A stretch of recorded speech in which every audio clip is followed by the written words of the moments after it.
जय श्री कृष्णा दोस्तों, पहले वीडियो देखिए। करण के बाद जो अखिलेश जी का और हमारा चल रहा है, जिसको लेकर मैं ज्यादा चर्चा नहीं करना चाहूंगा। टावा, मैनपुरी की तरफ, फिरोजाबाद की तरफ, इस क्षेत्र में घोसी कमरिया का बहुत बड़ा एक विभाजन देखने के लिए मिलता है समाज में। हमारे पास फोन कॉल के माध्यम से, मैसेजेस के माध्यम से लगातार वो संपर्क कर रहे हैं और हमसे कह रहे हैं कि हम घोसी हैं और हम लोग आपके साथ हैं और ये कमरिया कभी नहीं चाहेंगे कि आप आगे बढ़ें, क्योंकि आप भी वहां के अहीर हैं। हाल ही के दिनों में सोशल मीडिया पर गगन यादव नाम के एक नेता काफी चर्चा बटोरने की कोशिश कर रहे हैं। चर्चा भी कैसी? अखिलेश यादव कमरिया अहीर है तो उन्हें घोसी अहीरों का समर्थन प्राप्त है। उनके खिलाफ सपा के राष्ट्रीय अध्यक्ष की उनसे क्या नाराजगी है और क्या नहीं, यह हमारा विषय नहीं है, क्योंकि हम कौम का काम करते हैं तो उनसे संबंधित मुद्दों पर लिखना बोलना हमारा नैतिक कर्तव्य होता है। एक और वीडियो देखिए। कि हम अहीर हैं और इस तरफ आप जाएंगे नोएडा या आगे की तरफ तो कहते हैं कि ये लोग आहार हैं। उत्तर प्रदेश में ही इस बड़े समाज को तोड़ने के लिए ऐसी घोसी कमरिया अहीर आहार करके इस वीडियो में यह गाजियाबाद नोएडा से बरेली तक पाए जाने वाले यदुवंशी अहीर, जिन्हें आहार भी कहा जाता है, उन्हें अहीरों से विभिन्न बता रहे हैं। इसकी महत्वाकांक्षा समाज को जोड़ने की नहीं, बल्कि यादव लैंड के अहीरों को आपस में लड़ाने और बांटने की है। दोस्तों, यह जितना सीधा दिखते हैं उससे कहीं ज्यादा शातिर है। यह जो दावा करते हैं कि इसे हजारों फोन और मैसेज आ रहे हैं, यह महज एक मन घड़त प्रोपोगेंडा है। यह पूरी तरह से उस विचारधारा की राह पर चल पड़ा है जिसका काम बांटो और राज करो है। बिना किसी प्रमाण के गगन यादव अपनी वीडियो में दावा करते हैं कि उन्हें एटा, मैनपुरी, फिरोजाबाद के घोसी अहीरों का समर्थन प्राप्त है क्योंकि वे अखिलेश यादव का विरोध कर रहे हैं। गगन यादव का कहना है कि अखिलेश यादव कमरिया है, लेकिन सच ये है कि बर्ज यादव लैंड में घोसी और कमरिया के नाम पर कोई वास्तविक विभाजन ही नहीं, ये महज यदुवंशी और नंदवंशी अहीरों के उपवर्ग है। घोसी यदुवंशी अहीरों में आते हैं और कमरिया नंदवंशी अहीरों में। गगन यादव जैसे लोगों को शायद इतिहास नहीं पता।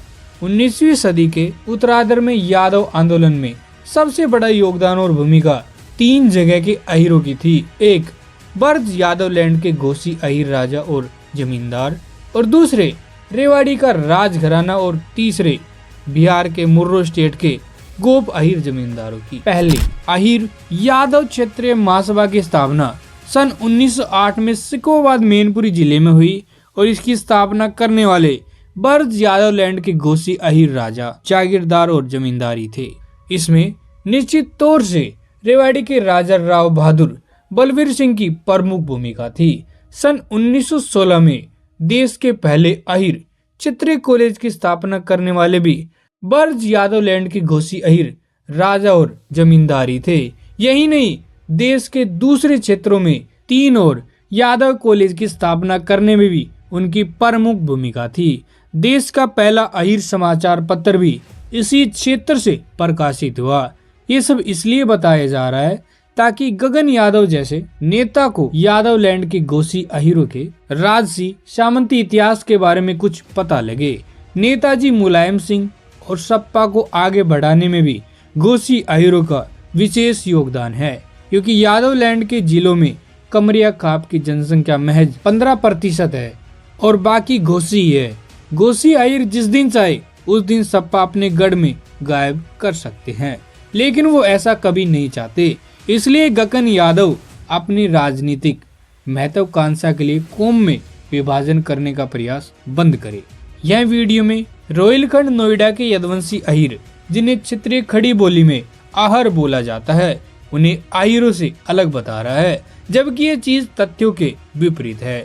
जिस प्रकार हरियाणा के अहीरों को क्षेत्र भाषा में हीर भी कहा जाता है, वहीं गुजरात में आहेर कहा जाता है, भोजपुरी क्षेत्र में अहिरन कहा जाता है, उसी प्रकार खड़ी बोली में अहीरों को नोएडा से लेकर बरेली में आहार भी कहा गया और गोत्र भी अधिकांश इनके बर्ज और अहीरवाल के अहीरों के ही पाए जाते हैं, जिसमें अहीरों के पास स्योंद्रा से लेकर बरोटी राज जैसे बड़े बड़े रियासतें थी, जहां के शासकों ने अहीर यादव क्षत्रिय महासभा और अहीर क्षत्रिय कॉलेज में निर्माण में अहम भूमिका निभाई थी। बुद्धिजीवी वर्ग था, उन्होंने हमें गोत्रों में बांटा, उन्होंने हमें अलग अलग कारों में बांटा। गगन यादव गोत्र व्यवस्था को लेकर भी समाज में डर पैदा कर रहे हैं, लेकिन याद रखिए अहीरों का क्लैन सिस्टम हजारों साल पुराना है।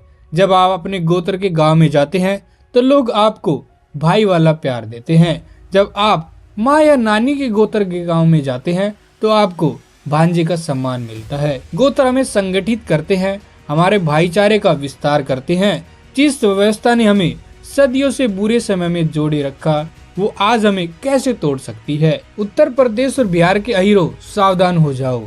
अगर आज आप इस जालसाज के खेल में फंस गए तो इसके दूरगामी परिणाम बहुत ही घातक होंगे। आपकी एकता को पहचानिए, अपने गौरवशाली इतिहास को याद रखिए और ऐसे किसी फेसबुकी नेता के बहकावे में न आए जो समाज को टुकड़ों में बांटना चाहते हैं। आपको क्या लगता है, क्या गगन यादव वाकई में समाज की बात कर रहे हैं या बीजेपी और आरएसएस से मिलकर कोई बड़ी राजनीतिक साजिश रच रहे हैं? अपनी राय कमेंट में जरूर बताइए। जय श्री कृष्ण।